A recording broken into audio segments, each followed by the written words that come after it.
Du 1er au 24 décembre, c'est déjà Noël avec Puissance Télévisions. Participez chaque jour à notre calendrier de l'Avent et tentez de remporter de nombreux lots grâce à nos partenaires locaux. Modalité et inscription sur puissancetélévision.fr, onglet PTV et vous. Bonne chance et joyeuses fêtes!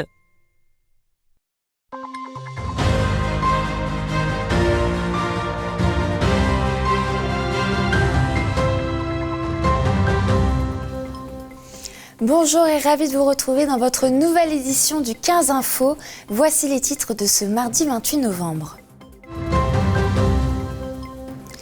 Hier soir, vers 21h, un jeune homme de 18 ans a été victime de coups portés à l'arme blanche à Saint-Dizier. L'homme est décédé à la suite de ses blessures. Une information judiciaire sera ouverte demain après-midi au pôle criminel de Dijon.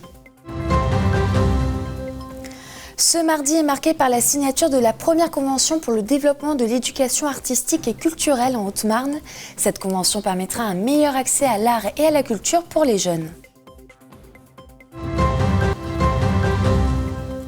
Pour sa 3e édition, l'Éductour s'invite dans la vallée de la Sceau, au sud-ouest de la Meuse, pour faire découvrir le territoire aux adhérents et aux partenaires de la communauté de communes des Portes de Meuse et l'Office de tourisme Sud-Meuse.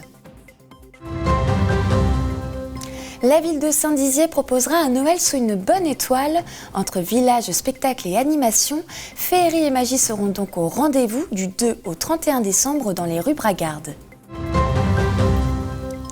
Nous irons dans les coulisses des répétitions de l'Opéra de Reims qui s'est produit vendredi dernier à Montier-en-Der. Lors d'un concert en extérieur, l'Orchestre symphonique a proposé une session musicale en hommage au célèbre compositeur français Maurice Yvain. On commence ce journal avec un drame qui est survenu hier soir en plein centre-ville de Saint-Dizier. Un jeune homme de 18 ans a été victime de coups portés à l'arme blanche lors d'une soirée amicale. Rappel des faits avec Antoine Regnault. Le lundi 27 novembre, un drame est survenu en plein centre-ville de Saint-Dizier. Pour des raisons qui semblent être un règlement de compte, un jeune homme de 18 ans a été poignardé entre 21 et 22 heures, avenue de la République. Accompagné de sa compagne, il a ensuite couru pour se réfugier chez une amie, rue de Notre-Dame, à une centaine de mètres des lieux de l'altercation. Mais le jeune homme a succombé à ses blessures quelques minutes après, malgré les efforts de ses amis et des pompiers. Un individu de 18 ans est ce mardi en garde à vue. Interpellé le lundi soir par la police, il a été entendu, suspecté d'être l'auteur de cet homicide. La victime comme son tueur sont tous les deux connus des services de police. Autopsié ce mardi par un médecin légiste, les coups portés à l'arme blanche indiquent l'usage d'un couteau. Le suspect passera devant le juge d'instruction de Dijon ce mercredi. Une information judiciaire sera ouverte auprès du pôle criminel du tribunal de Dijon. Pour permettre un meilleur accès à l'art et à la culture chez les jeunes, les services de l'État, la région Grand Est, le département de la Haute-Marne et la SAS Pass Culture ont signé aujourd'hui la convention Caravelle. Étant un enjeu majeur pour le département, ce contrat s'étend sur 2 années scolaires. Loïs Large a assisté à la signature de cette convention inédite en France au lycée Charles de Gaulle à Chaumont. C'est un engagement inédit, jamais vu même au niveau national.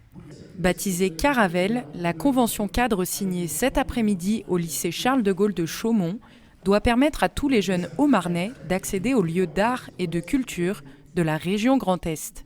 En réalité, tout le travail qui est fait au niveau des élus et de l'État, c'est bien en direction des jeunes pour les ouvrir encore davantage à la culture et surtout dans un département rural où se posent les sujets de mobilité.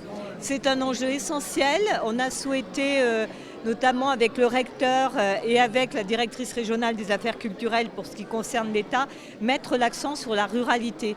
Plusieurs représentants d'entités culturelles ou artisanales du département comme Le Cygne, le Métallurgique Parc ou encore l'École nationale de vannerie sont intervenus sur la scène du Nouveau Relax pour échanger et partager leur expérience. Au cœur de cette ruralité haut-marnaise, la mobilité et l'accessibilité sont les enjeux majeurs auxquels cette convention doit répondre. Très concrètement, lorsque les professeurs de collège et de lycée voudront monter des projets, ils vont bénéficier de 2 ressources. D'abord une ressource financière qui va être donnée par le Pass Culture et une deuxième ressource, une ressource en mobilité grâce au conseil départemental et au conseil général qui vont financer les transports s'ils veulent que leurs élèves aillent dans un musée, rencontrer un artiste ou un lieu de culture qui n'est pas sur place. Aujourd'hui, la Haute-Marne compte près de 5400 bénéficiaires du Pass Culture. Ce sont autant de jeunes que tous les partenaires de cette convention espèrent toucher pour, à terme, prétendre au label 100% EAC. Découvrir la vallée de la Saulx dans le sud-ouest de la Meuse le temps d'une journée. Pour sa 3e édition, la communauté de communes des Portes de Meuse et l'Office du tourisme Sud-Meuse proposent un éductour pour faire découvrir aux adhérents et aux partenaires le patrimoine du territoire. Hier matin, les participants ont pu visiter 3 lieux, dont les écuries Gendeur, les vergers de Coussancelle et le site intercommunal d'Écuré. Un reportage de Brigitte Maestrassi. Cette visite du pôle intercommunal d'Écuré n'est pas comme les autres. Il s'agit de l'Éductour.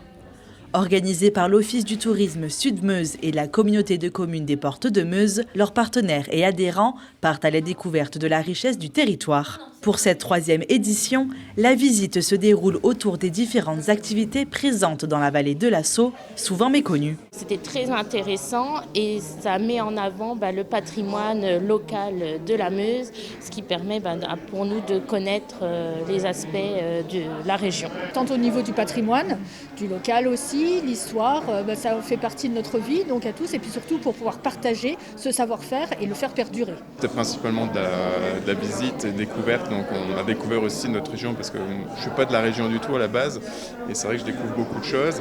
Le but de l'Éductour est de créer du lien entre les adhérents de l'Office du tourisme, les partenaires et les professionnels du territoire. C'est aussi l'occasion de permettre à tous les offices de tourisme de la région de savoir ce qu'il se trouve à proximité de chez eux. C'est important qu'on connaisse nos partenaires, qu'on connaisse qui et ce sur quoi on peut s'appuyer pour développer. Là, je disais tout à l'heure, l'important c'est de développer du séjour. Mais pour développer du séjour, encore faut-il connaître ce qui se fait. Pour cette édition, près d'une vingtaine de personnes ont assisté aux visites sur les 3 lieux emblématiques du sud meusien, les écuries Gendeur, les vergers de Coussancelle et le site intercommunal d'Écuré. L'Éductour revient plusieurs fois par an avec des visites et ateliers pour en apprendre plus sur le territoire meusien. À l'approche de Noël, les différentes municipalités du territoire présentent leur programme pour les fêtes de fin d'année. Aujourd'hui, c'est la mairie de Saint-Dizier qui fait le point sur les nouveautés de cette année. Féerie et magie seront donc au rendez-vous avec de nombreuses animations, spectacles ou encore ateliers pour petits et grands. La majorité des activités sont prévues le mercredi et le week-end. Rachel Blanc, première adjointe à la mairie de Saint-Dizier, nous en dit plus sur les festivités de Noël à Saint-Dizier et ses alentours.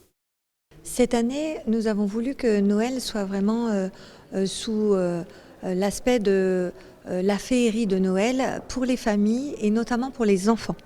Et par ailleurs aussi pour les seniors. Et donc il y a pas mal d'animations qui vont être réalisées entre la place Aristide-Briand, la place des Petites Halles, la place des Halles gourmandes pour que chacun y retrouve un peu son compte et puisse se distraire, puisse acheter des différents cadeaux de Noël et puis se balader au centre-ville avec des commerçants qui sont aussi mobilisés pour animer ces fêtes de Noël. Au son des refrains de Maurice Yvain, Christinet, Oberfield ou encore Gabaroche, l'Opéra de Reims a plongé vendredi dernier la ville de Montier-en-Der dans les années 30. Dans le cadre du programme Tout est pour vous, l'orchestre symphonique et sa mezzo-soprano ont rendu hommage aux années folles lors d'une session musicale extérieure.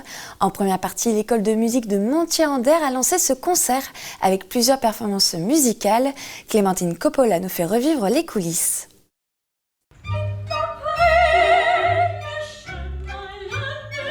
L'Opéra de Reims à Montier-en-Der. Le temps d'un concert, l'orchestre symphonique et sa mezzo-soprano se sont déplacés dans la commune haut-marnaise. Le but est de créer un lien artistique avec les musiciens du département, mais aussi de sensibiliser le public de Montier à la musique classique et à l'opéra.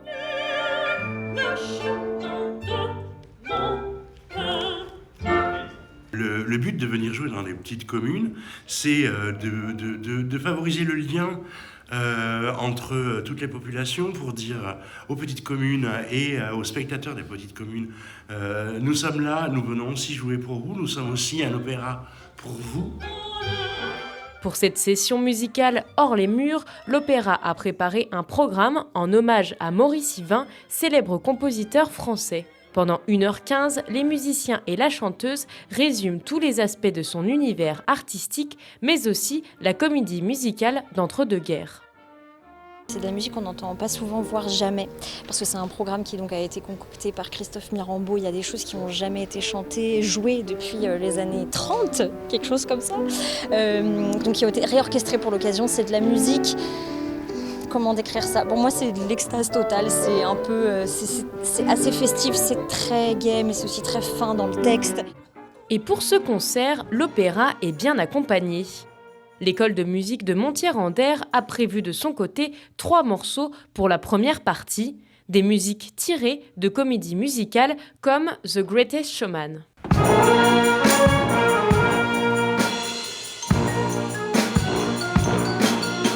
L'occasion pour les jeunes de se produire avant un prestigieux orchestre et à quelques heures de montée sur scène, les 50 musiciens de l'école de musique sont un petit peu stressés. Ça met un peu la pression, mais je pense que les élèves sont prêts, qu'ils ont envie de montrer ce qu'ils savent faire et je sais qu'ils se feront plaisir, que ça leur fait vraiment plaisir de jouer là. Donc vraiment, je pense que ça motive les musiciens et je pense que ça va vraiment les motiver. Ouais. C'est un petit peu stressant, mais après, je sais que ça va bien se passer vu que j'ai déjà fait des concerts. Je sais pas si je vais me perdre dans les morceaux, c'est stressant. J'aimerais bien qu'ils aiment, qu'ils nous regardent et qu'ils ne soient pas des fois sur leur téléphone. L'Opéra de Reims va continuer sa tournée des petites communes jusqu'à fin 2024. Prochain rendez-vous donné le 18 février à Vitry-le-François. C'est la fin de ce journal, merci de l'avoir suivi. Retrouvez demain votre prochaine édition avec Antoine Regnault. En attendant, je vous souhaite une très belle soirée sur Puissance Télévisions. Toute l'actualité en continu à retrouver sur notre site internet et notre application mobile. Retrouvez-nous sur le canal 373 de la TV d'Orange et sur le canal 953 des Infos Freebox.